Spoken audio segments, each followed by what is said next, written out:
सबसे पहले मैं आगाज यहां से करूंगा कि बिलावल भुट्टो साहब ने तकरीबन 50 मिनट से जायद की स्पीच की, तो इतना ही टाइम बहैसियत लीडर ऑफ द ऑपोजिशन मेरा हक भी बनता है, क्योंकि ऑपोजिशन बेंचेस को अल्हम्दुलिल्लाह रब्बुल इज्जत ने ये इज्जत दी है और मेरी पार्टी ने और मेरे महबूब कायद वजीर आजम इमरान खान साहब ने ये इज्जत बख्शी।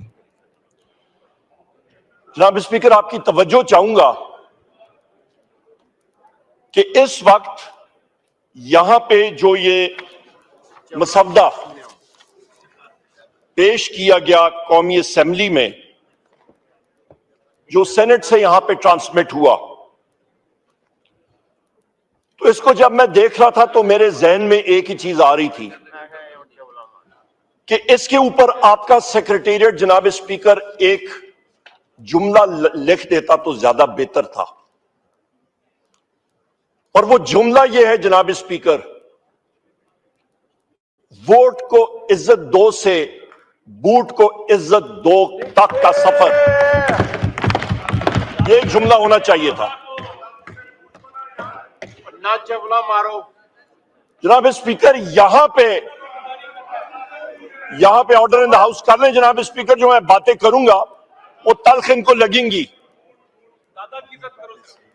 क्योंकि यहां पे इनको ये हिट करेंगी जरूर, क्योंकि ये सच बातें होंगी। यार लॉजिकली बात करो, ये क्या चवले मारो। और जरूर यहां पे जनाब स्पीकर मैं बात करूंगा कि इस वक्त ये हाउस, ये डेमोक्रेसी बाहर जाके एक बड़ा सा बैनर लिखते हैं, जमहूरियत फॉर सेल, रेट 1 अरब से 3 अरब रुपए फी MNA, वो भी यहां पे लिखते हैं। ये रेट जा रहा है जनाब स्पीकर, चवला मारो। और यहां पे जो जिन लोगों का शुक्रिया अदा किया जा रहा था, वहां पे जनाब स्पीकर नामालूम लोगों को भी ये शुक्रिया अदा कर देते तो बहुत बेहतर होता। वो वीगो डालों को भी अप्रिशिएट कर लेते जनाब स्पीकर, जिनके जरिए हमारे 5 लोग हमारे जो हैं वो ज़दकोब करके यहां पे रखे हुए, कोई आपके ऊपर 4th फ्लोर पे रखे हुए हैं, उनको भी उन वीगो डालों का भी जरा शुक्रिया अदा कर लेते, बहुत अच्छा होता। शाहजोर ट्रक, जनाब स्पीकर, ये जो अमेंडमेंट का प्रोसेस है, ये सारे का सारा प्रोसेस जहां से शुरू हुआ, ये एक बदबूदार प्रोसेस है। और इस प्रोसेस का जहां से ये शुरू हुआ, उसकी भी जनाब स्पीकर मैं आपको इस वक्त बताता हूं, वो ओरिजिन्स क्या थे। वो प्रोसेस यहां से शुरू हुआ कि जी प्लीज बात कीजिए, आप कोई मसला नहीं, हम बात कीजिए। जनाब स्पीकर, यहां पे मैं बात कर रहा था इस बदबूदार प्रोसेस की, जहां से ये प्रोसेस शुरू हुआ जनाब स्पीकर, उस पे जरा नजरसानी करें और ये तारीख का हिस्सा होना चाहिए। ये प्रोसेस शुरू हुआ जनाब स्पीकर, जहां पे अदलिया पे ड्रोन हमला होना था। एक आजाद अदलिया को उसका गला घोटने का आज ये प्रोसेस जो है वो इख्तिताम पजीर हो रहा है। एक आजाद अदलिया को आप खत्म करने जा रहे हैं, ये वो प्रोसेस है, ये इसके मकासद थे, शुरू हुए थे, जो मौलाना फजल रहमान साहब ने अपनी तकरीर में भी बात की थी जलसे में, कि काला थैला था और काला सांप था। बिल्कुल सही कहा था मौलाना फजल रहमान साहब ने। जनाब स्पीकर, यहां पे इस वक्त आप ये अंदाजा लगा लें, जो ये हुकूमत अपने आप को कहती है, ये हुकूमत दर हकीकत पाकिस्तान की अवाम की सही मानों में तर्जुमानी नहीं करती, क्योंकि ये एक चोरी शुदा मैंडेट फॉर्म 47 लेके यहां पे बैठे हुए हैं। इस मैंडेट को पाकिस्तान की अवाम तस्लीम ही नहीं करती। जिन लोगों ने 1.5 लाख, 2.25 लाख वोट लिया था, सुबह उठे 9 फरवरी को उनको हरा दिया। जो लोग लाइटें बंद करके सो गए थे, सुबह उठे वो जीते हुए थे। ये वो लोग हैं जनाब स्पीकर, जो कि ये आईनी तरमीम 26वीं लेके आए थे। ये इनके हालात थे। दूसरी बात मैं करूं जनाब स्पीकर, कि जिस वक्त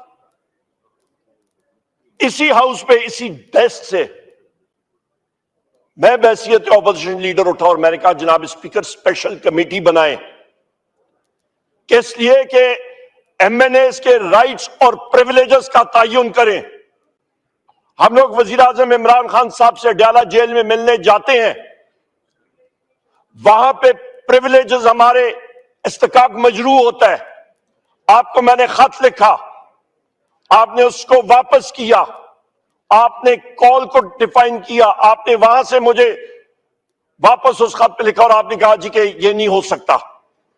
इसी जगह पे मैंने उठ के कहा जनाब स्पीकर आप स्पेशल कमेटी बनाएं, आपके पावर्स में है कि एमएनएस के राइट्स और प्रिविलेजेस हम हो या ना हो, आइन और कानून का हिस्सा होना चाहिए। उसके बाद इसी पार्लियामेंट में आपके वीगो डाले आए, आपके इंटेलिजेंस एजेंसीज के लोग आए, इसी पार्लियामेंट में हमारे एमएनएस को उन्होंने जदकोब किया, इसी पार्लियामेंट के प्रीसेंट से उनको घसीट के ले गए, इसी पार्लियामेंट की बेतौकीरी हुई, इसी पार्लियामेंट की तजलील हुई, इसी पार्लियामेंट को नीचे किया गया, इसी पार्लियामेंट को कमजोर किया। और जनाब स्पीकर, उसके बाद आपने वो स्पेशल कमेटी बनाई। उस स्पेशल कमेटी में आयल के दोनों अतराफ के लोग आए, पर उस कमेटी को जो टर्म्स ऑफ प्रेफरेंस थी, कानूनदान हमारे यहां पे बैठे, हमारे माहिर हैं कानूनदान के, वो यहां पे बैठे हुए। जब बात होती है, लोग कहते हैं जी फ्रेमर्स ऑफ द कॉन्स्टिट्यूशन ने क्या कहा, वो सोच क्या थी जिसकी वजह से आपने कानून बनाया। उस स्पेशल कमेटी की सोच ये थी, उसकी बुनियाद थी जनाब स्पीकर, कि आप तयन करें rights and responsibilities members of parliament का। उस स्पेशल कमेटी के को हेड किया साईं खुर्शीद शाह साहब ने, उनकी हम इज्जत करते हैं, बुजुर्ग सियासतदान है, पर उस कमेटी को मिसयूज किया। उस कमेटी का जो असल मकसद था वो पूरा नहीं इस्तेमाल किया गया। उस कमेटी को इस चीज के लिए इस्तेमाल किया गया कि ये कॉन्स्टिट्यूशनल अमेंडमेंट्स का मसवदा वहां पे प्रेजेंट हुआ। इन कॉन्स्टिट्यूशनल अमेंडमेंट्स का मसवदा जनाब स्पीकर जाना चाहिए था आपके standing committee on law and justice, जो उसका सही घर था। पर किसको क्या परवाह इस वक्त, क्योंकि यहां पे इनके पीछे हवलदार भुट्टा साहब लगे हुए थे छड़ी लेके कि करो और करो। और आज देखें, इस वक्त टाइम देखें, रात के 1:09 हो चुके हैं और फजर की नमाजें, मेरा ख्याल है फजर की नमाज हम लोग इधर ही पढ़ेंगे। तब तक Why तो the शायद मैं जाग undue haste, जनाब तब स्पीकर? तक तो शायद मैं जाग ना सकूं। चलें जनाब स्पीकर, सो के फिर फजर के आप लिए adjourn उठूंगा। कर दें, adjourn कर दें, आप बेहतर है बात प्रोरोग करें। कर दें। बात करें, मैंने जिस तरह कहा था ना, एक एक मेंबर को दूंगा जी। आप जनाब बात करें, आप जनाब स्पीकर, यहाँ पे मैं आपकी इजाजत के साथ मैं कंटिन्यू करता हूं कि यहां पे क्या जल्दी थी कि आपके जनाब स्पीकर इतने जल्दी तेजगाम आपने लगाई हुई है कि हर सूरत में इसको 21 तारीख हो गई है, रात के 1:10, ये कल के लिए 22 तारीख पे क्यों नहीं जा सकता था? ये 31 अक्टूबर को क्यों नहीं हो सकता था? क्या ये मनी बिल है? ये अमेंडमेंट आज नहीं पास होती फर्ज माल, या 31 को आप पास कर लेते, क्या लोगों की तनख्वाहें बंद हो जाती? क्या सेक्रेटरी साहब के और अमले की तनख्वाहें बंद हो जाती? क्या मुल्क जो है वो सीज हो जाता? क्या पाकिस्तान में ट्रेनें ना चलती? क्या पीआई के जहाज ना चलते जो थोड़े बहुत चल भी रहे? जनाब स्पीकर, उसमें अनहोली हेस्ट क्या थी? उसके ऊपर कोई आता नहीं है। 10 स्पेशल कमिटीज के इजलास हुए, तकरीबन मेरा ख्याल है 70% मैंने अटेंड किए होंगे। वहां पे एक इजलास में लॉ मिनिस्टर साहब से पूछा गया, और यह भी मैं बता दूं, उन इजलास में बैठ के लॉ मिनिस्टर साहब को भी नहीं पता होता था मसवदा है क्या। इनसे पूछा जाता था, कहते थे जी आ रहा है, मेरे पास नहीं आया। ओ भाई, आपने मसवदा बनाना था, किधर से आ रहा था? 502 वर्कशॉप से कोई मिस्त्री बना के आपको इधर भेज रहा था? वो मिस्त्री साहब जो है 502 वर्कशॉप के, उन्होंने कोई पेच पाने के साथ ये मसवदा आपके लिए बना के भेजा है, असेंबली करके तो रंग रोगन और पेंट पॉलिश पुलिश आपने यहां पे कर दिया है और उसको आपने यहां पे कर दी है, तो हम लोग मान लेते हैं, ठीक है भाई। पर दर हकीकत इनके जो अजाइम थे वो सामने थे कि जुडिशरी को खत्म करो। उसके बाद मैं जनाब स्पीकर यहां पे आता हूं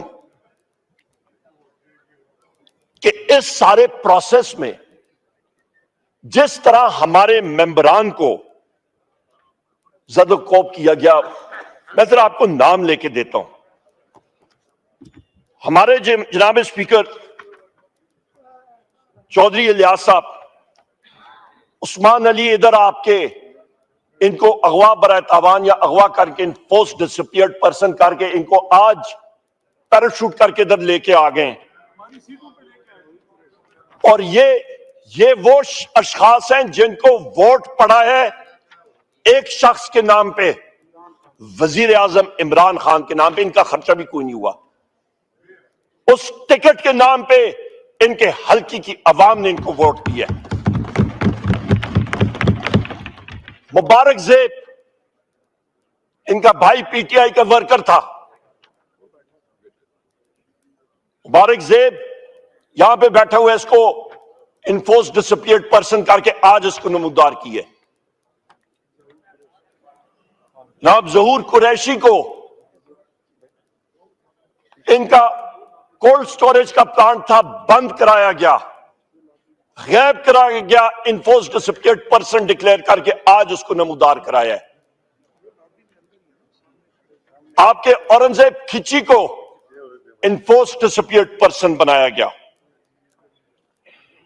आपके रियाज फतियाना साहब पे प्रेशर डाला गया, जैन कुरैशी साहब, मकदार हुसैन साहब, ये सारे के सारे, ब्रिगेडियर घुमन साहब को कई अरसे तक इन्फोर्स डिसअपियर्ड पर्सन बनाया गया।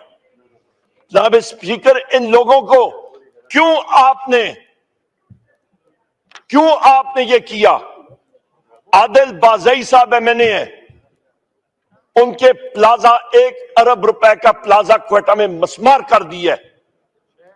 उसके घर के सामने कल मशीनरी पहुंची हुई थी क्वेटा में उसको मसमार करने के लिए, आज उसके दूसरे प्लाजे के सामने मशीनरी गई है मसमार करने के लिए। कॉलें आती हैं नामालूम अफराद की, इंटेलिजेंस एजेंसी के लोगों की, धमकाया जाता है लोगों को जनाब स्पीकर, हमारे एक साथी के बेटे को अगवा किया गया, उसके नाखून निकाले गए और लाइव वीडियो कॉल पे उसकी वालिदा को सुनाया गया। उसके ये छाती के स्किन को प्लास के साथ निकाल उसको खींचते थे, चीखें उसकी वालिदा को सुनाई जाती थी। इस तरह का था टॉर्चर कोई प्रिजनर ऑफ वॉर के साथ नहीं करता। इस तरह का टॉर्चर कोई अपने सख्त से सख्त दुश्मन के साथ, प्रिजनर ऑफ वॉर के साथ नहीं करता। जैन कुरैशी साहब की अहलिया को रात को 11:35 पे उठाया गया, गन पॉइंट पे उनको निकाला गया गाड़ी से, उनको अबडक्ट किया गया और सेफ हाउस में लेके गए। जी, लाहौर में मोहसिन नकवी के घर के बिल्कुल सामने से मैंने आपको फोन किया जनाब स्पीकर, और यहां पे इसी फ्लोर ऑफ द हाउस से मैंने आपको अप्रिशिएट किया, क्योंकि आपने कहा था कि वो हमारी बेटी है। आपने आईजी पंजाब को फोन किया, वो टाउट शख्स है डॉक्टर उस्मान। ये लफ्ज मैं एक्सपंज कर रहा हूं। आपने जनाब स्पीकर, आपने उसके साथ बात की और उसने डिनाई किया, या सीसीपीओ ने डिनाई किया, और मैंने आपसे यही बात की जनाब स्पीकर के झूठ बोल रहे। 2:30 बजे रात को जैन कुरैशी साहब की अहलिया वापस घर आई। फजर के टाइम पे आपने मुझे मैसेज किया कि वो वापस आ गई हैं, और मैंने आपका शुक्रिया अदा किया। ये वो हकायक हैं जिनसे कोई आदमी आंखें नहीं चुरा सकता। सादुल्लाह बलोच साहब के साथ क्या हुआ जनाब स्पीकर, जिस तरह उनको टॉर्चर किया गया। मिकदाद अली खान साहब को इन्फोर्स डिसअपीयर्ड पर्सन, रास्ते में आ रहे थे, उठा लिया गया। शफकत अवान साहब इसी हाउस के मेंबर, एडवोकेट है बाय प्रोफेशन, उनके ऑफिस को, उनके घर के अंदर गए पंजाब पुलिस और सफेद कपड़ों में मलबूस लोग, नामालूम लोग, वीडियोस बनाते गए, लोगों को मारा पीटा और कहा कि ऊपर हमने भेजनी है। सादुल्लाह बलोच साहब की वाइफ को, उनकी अहलिया को, उनके बेटे को ज़दकोप किया, तशद्दुद का निशाना बनाया। उसामा मेला साहब एमएनए, उनके घर गए, उनके स्टाफ को मारा पीटा, उनके बिजनेस को तबाह बर्बाद किया। रियाज फतियाना साहब के बेटे को 2 बार अगवा करके ले गए और कोई उनका पता नहीं था। इंतजार पंजोता साहब वजीर आजम इमरान खान साहब के एडवोकेट हैं, आज तक वो गायब है। 11 दिन हो गए इन्फोर्स डिसअपीयर्ड पर्सन। हमारे पीटीआई के सदर हैं दाऊद शाह साहब बलोचिस्तान में। अमेंडमेंट पे भी आ जाइए प्लीज। जी जी, मैं उस पर आता हूं जनाब स्पीकर। आपने बिलावल साहब को कुछ नहीं कहा, मैं भी तामुल से आप बात सुने। ये नहीं हो सकता आप एक स्टैंडर्ड रखें और हमारे लिए दूसरा स्टैंडर्ड रखें। विद ड्यू रिस्पेक्ट जनाब स्पीकर। नहीं, आप बात करें अमेंडमेंट के ऊपर प्लीज। मैं बिल्कुल आऊंगा जनाब स्पीकर, आप हमारे साथ तामुल से पेश आइएगा प्लीज। ये दाऊद शाह साहब, उनको इन्फोर्स डिसअपीयर्ड पर्सन बनाया गया। ये सारी इस अमेंडमेंट के बारे में मैं बता रहा हूं। हाजी इम्तियाज साहब इस हाउस के मेंबर हैं, और यहीं पे मैंने आपका शुक्रिया अदा किया, क्योंकि वो भी इन्फोर्स डिसअपीयर्ड पर्सन थे। जहां पे जिस सेल में उनको रखा गया, जिस तरह कब्रनुमा सेल होता है, इंटेलिजेंस एजेंसीज वालों के पास था। जनाब स्पीकर, यहां पे मैं आपको बताऊं जनाब स्पीकर, मुबीन जट साहब, उनके घर पे जाके उनका कारोबार बंद कर दिया गया है, उनको तशद्दुद का निशाना बनाया गया है। जावेद इकबाल वड़ाइद साहब एमएनए हमारे, उनका कारोबार बंद, उनके घर की दीवारें उड़ा दी, घर मसमार किया गया। हमारी पार्लियामेंट्री लीडर साहिबा जरताज गुल साहिबा, उनको जिस तरीके से ढोंगे तरीके से उनको अरेस्ट किया गया, सिर पर दुपट्टा नहीं लेने दिया गया, उनको नंगे पांव उठा के वो ले गए। ये हालात हैं जनाब स्पीकर आपके। इस वक्त हमारे बुशरा बीबी जेल में, जी वजीर आजम इमरान खान साहब की हमशीरा गान दोनों जेल में। किस लिए? प्रेशर डालने के लिए। वजीर आजम इमरान खान साहब का टोटल ब्लैकआउट कर दिया गया है।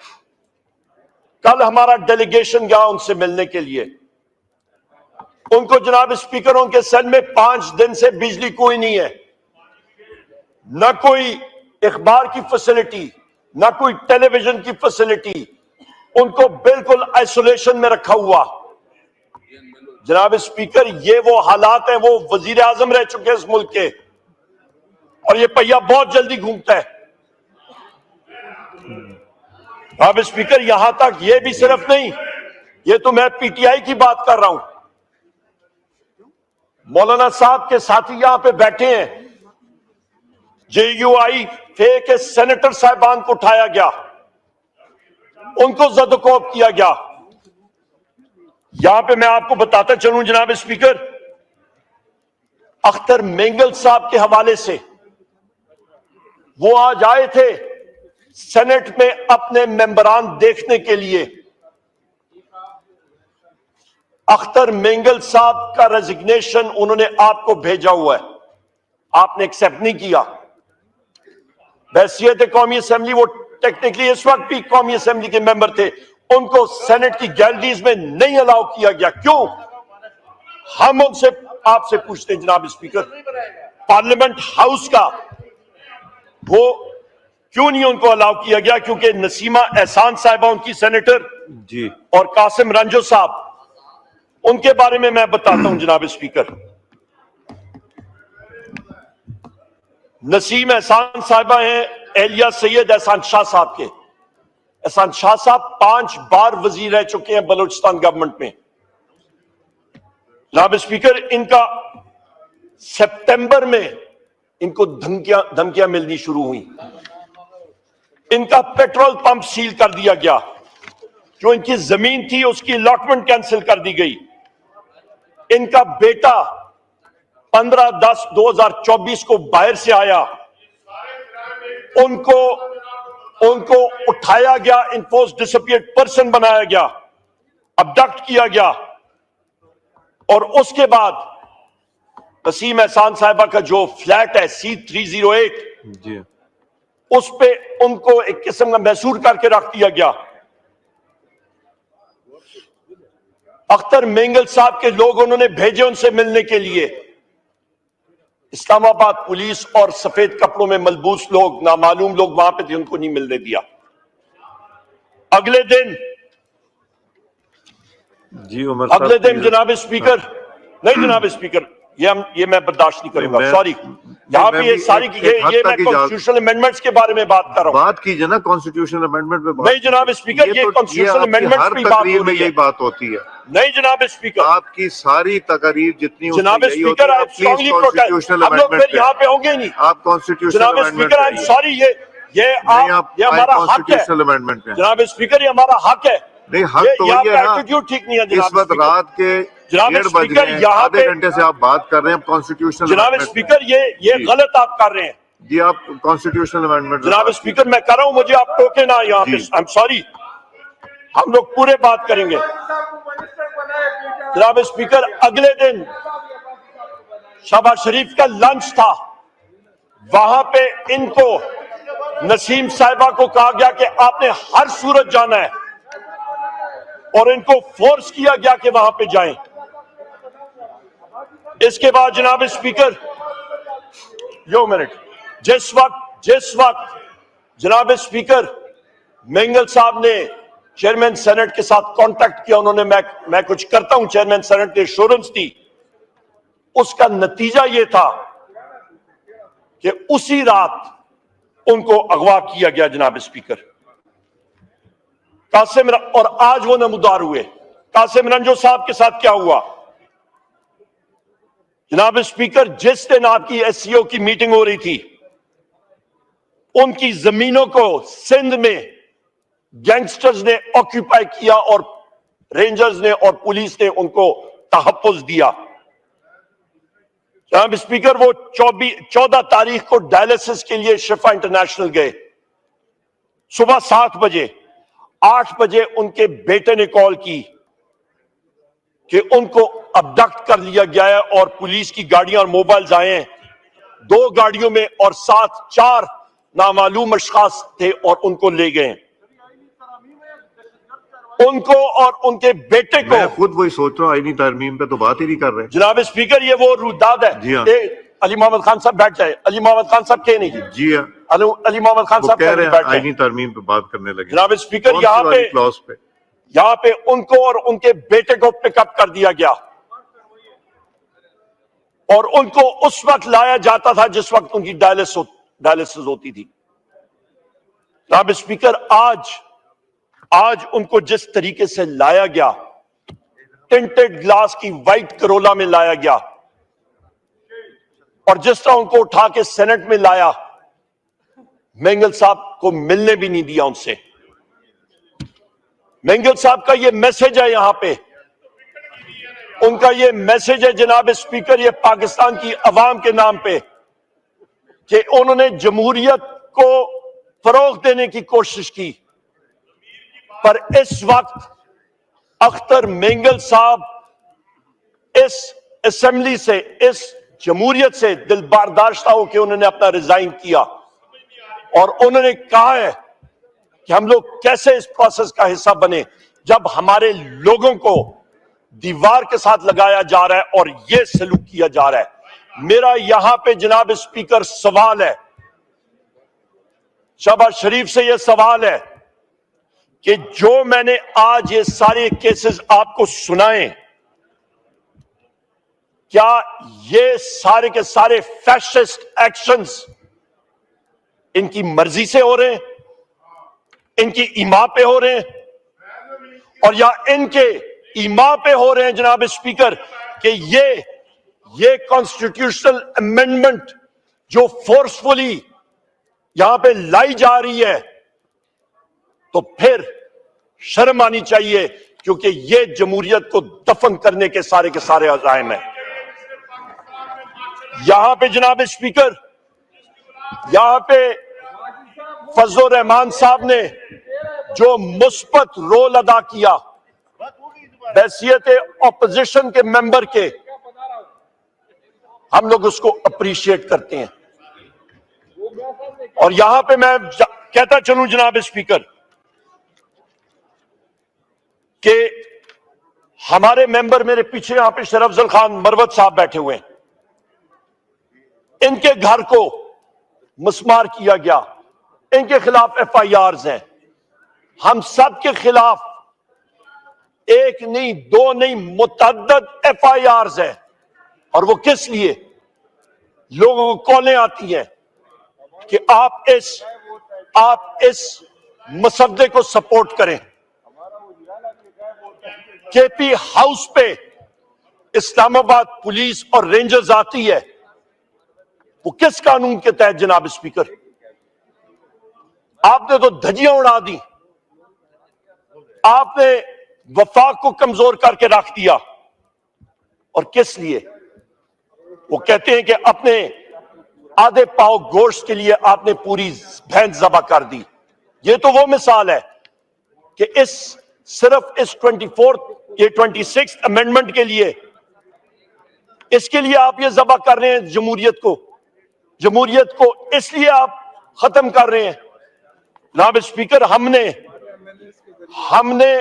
अपने MNAs को ये डायरेक्शन दी हुई है कि आपने इस प्रोसेस का हिस्सा नहीं बनना, और वो डायरेक्शंस उन्होंने या वायलेट की, उनके खिलाफ जो कानूनी कार्रवाई है वो मंतकी इंजाम तक पहुंचाई जाएगी। इस प्रोसेस का, क्योंकि हमारा ये नजरिया है, ये हमारा एक कैलकुलेटेड ओपिनियन भी है और बिलीफ भी है कि ये गवर्नमेंट इस लायक नहीं कि वो ये कॉन्स्टिट्यूशनल अमेंडमेंट्स यहां पे लाए। हम लोग इन कॉन्स्टिट्यूशनल अमेंडमेंट्स का हिस्सा बिल्कुल नहीं बनेंगे जनाब स्पीकर। ये कॉन्स्टिट्यूशनल अमेंडमेंट्स जनाब स्पीकर इस वफाक को कमजोर करने की इलामत होंगी। इस कॉन्स्टिट्यूशनल अमेंडमेंट्स के साथ हम बैसियत पाकिस्तान तहरीक इंसाफ और सुन्नी इत्तेहाद काउंसिल के मेंबरान और अचकजई साहब और हमारे MWM के साथी हम लोग इत्तेफाक नहीं कर पाएंगे। हम लोग जनाब स्पीकर आपसे गुजारिश करेंगे, आपसे डिमांड करेंगे कि खुदारा आपने स्टैंड लेना है। बैसियत स्पीकर अपने हाउस के मेंबर्स के लिए कि यहां पे जो हमारे लोग फोर्सफुली अबडक्ट हुए थे और आज एकदम नमूदार हो रहे हैं, उनको इस प्रोसेस का हिस्सा नहीं होना चाहिए। और जो यहां पे आपके 4th फ्लोर के चेंबर्स में या इस असेंबली के प्रीसेंट्स में हमारे जो अबडक्टेड मेंबर्स हैं उनको रिहा किया जाए और वापस अपनी सीटों पे जो ये हमारे मेंबर्स बैठे हुए हैं आपके ट्रेजरी बेंचेस पे, इनको वापस अपनी सीटों पे यहां के आप आके बिठाएं। जनाब स्पीकर, यहां पे मैं ये भी बात करूंगा कि गुज़िश्ता कल, अभी तो एक दिन और आगे हो गई, बल्कि कल 19 और 20 तारीख की रात को यहीं पे डिप्टी स्पीकर साहब प्रिजाइड कर रहे थे। 11:55 पे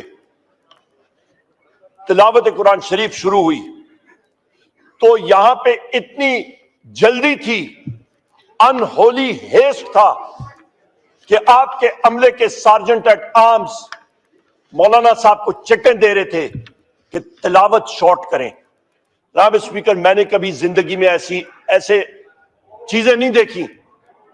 जिस वक्त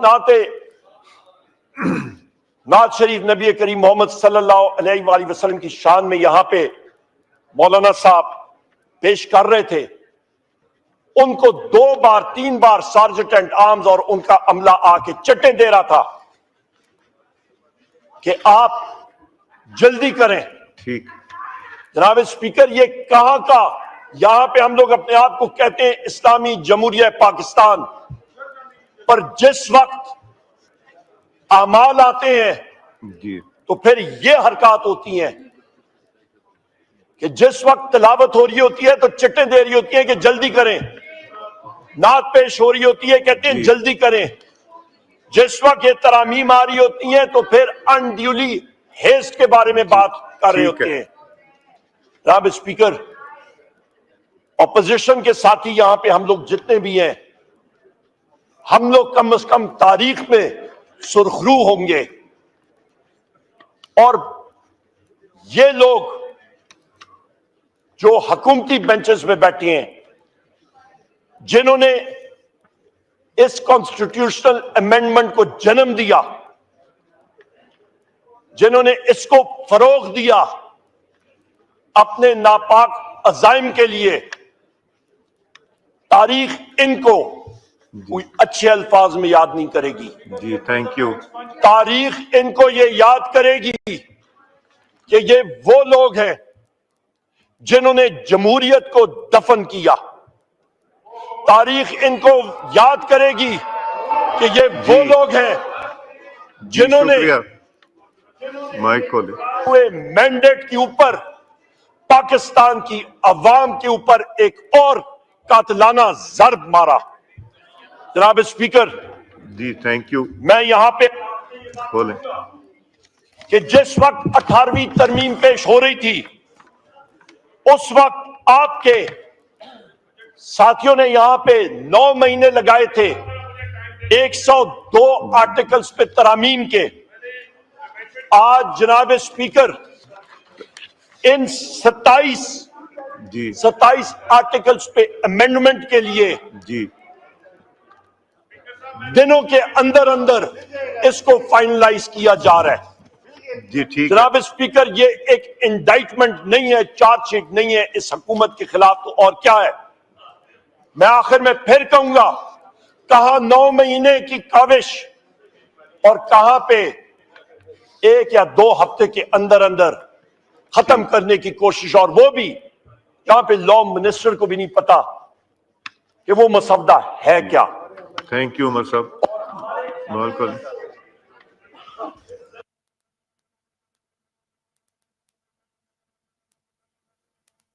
जी, माइक खोलें जी, शुक्रिया। माइक आप कीजिए प्लीज। जनाब स्पीकर जी, जनाब स्पीकर, हमें पता है कि यहां पे आपको भी जल्दी है, इनको भी जल्दी है, मुझे तो बहुत क्योंकि जल्दी- यहां पे बूट को इज्जत दो का सिलसिला जा रहा है। यहां पे मैं बात कर रहा हूं जनाब स्पीकर के 9 महीने की काविश थी 18वीं तरमीम में। कहां 9 महीने की काविश और कहां पे 1 हफ्ता 2 हफ्ते 1 दिन में, और पुश कर रहे हैं किस लिए? मौलाना साहब आप गए हुए थे मेरा ख्याल है नमाज पढ़ने के लिए, मैं आपको अप्रिशिएट कर रहा था। और यहां पे जनाब स्पीकर, और यहां पे हम लोग, ये गवर्नमेंट वालों ने बहुत कोशिश की कि ऑपोजिशन के दरमियान कोई खलीज आए, पर इंशाअल्लाह ताला जनाब स्पीकर ये तारीख याद करेगी। ठीक है जी। ऑपोजिशन की पार्टियां मजीद मजबूत होंगी और ये अजाइम इंशाअल्लाह ताला ये खत्म होंगे। ठीक। और ये जमहूरियत हमारी काविशों के जरिए, इस जी वजीर आजम इमरान खान साहब की काविशों के जरिए पाकिस्तान में मजबूत होगी, ना कि इस हुकूमती इत्तेहाद के जरिए। बहुत बहुत थैंक यू जी।